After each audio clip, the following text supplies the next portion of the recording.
Assalamualaikum warahmatullahi wabarakatuh. InsyaAllah hari ini kita masuk tajuk 3.5 Gelaran Al-Amin. Okey, tengok kotak pertama. Baca dan fahamkan. Nabi Muhammad SAW mempunyai sifat dan kepribadian yang mulia. Baginda tidak pernah berbohong dan berdusta. Baginda berlemah lembut dalam pergaulan dan percakapannya. Semenjak kecil, Nabi Muhammad SAW terkenal dengan sifat sopan santun, berbudi bahasa dan berperibadi tinggi. Okey, daripada ayat ni kita dapat tahu yang Nabi Muhammad seorang yang berkepribadian mulia.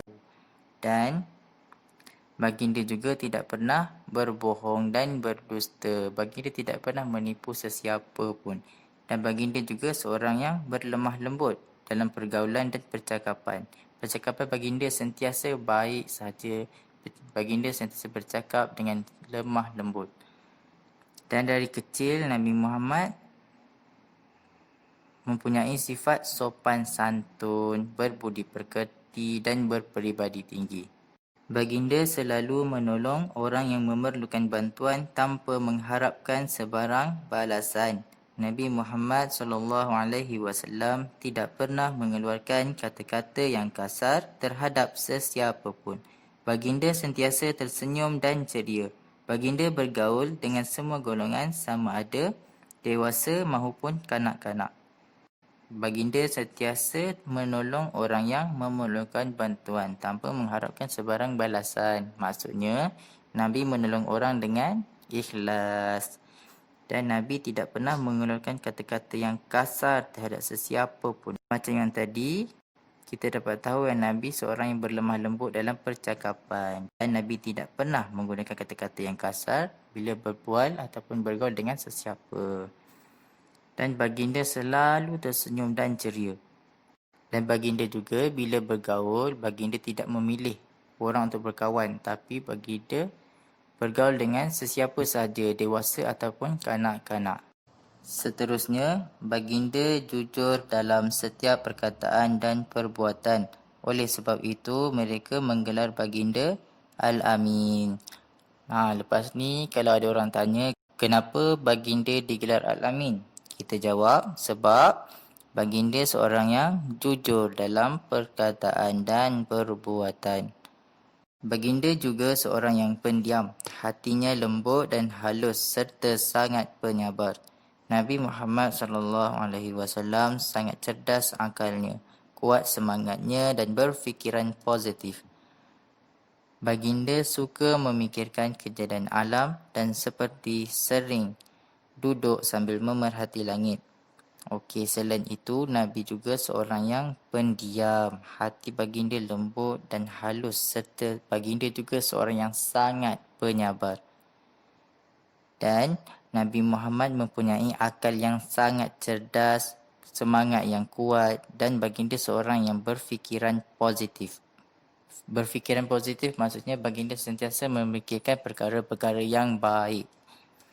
Baginda juga suka memikirkan kejadian alam. Contohnya, baginda selalu duduk sambil memerhati langit. Dan apa yang di langit? Di langit ada bulan, bintang dan lain-lain. Dan itulah yang Nabi suka perhatikan dan fikirkan.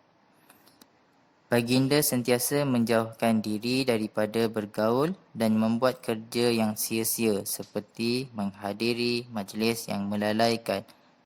Nabi Muhammad SAW benci dan tidak pernah menyembah berhala. Baginda juga tidak pernah minum arak dan berjudi.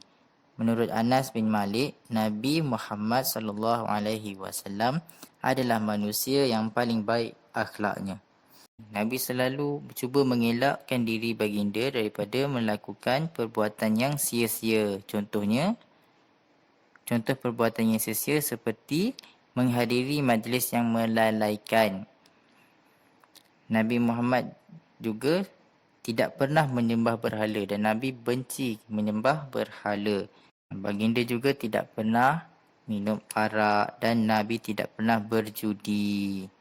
Dan menurut Anas bin Malik, Dia kata Nabi Muhammad adalah manusia yang paling baik akhlaknya. Tengok dekat kotak info, Al-Amin. Okey, Al-Amin maksudnya orang yang boleh dipercayai. Okey, penghayatan. Yang pertama, sentiasa mengamalkan sifat-sifat yang terpuji, mencontohi akhlak Nabi Muhammad sallallahu alaihi wasallam. Yang kedua, mencontohi akhlak Nabi Muhammad sallallahu alaihi wasallam.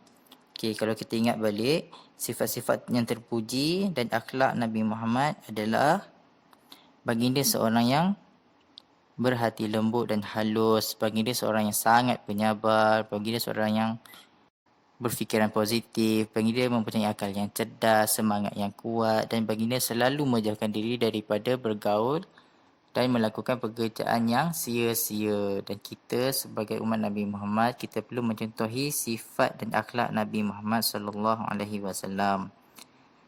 Dan yang ketiga, orang yang berakhlak mulia akan sentiasa dihormati. Okey, itu sahaja untuk hari ini. Assalamualaikum.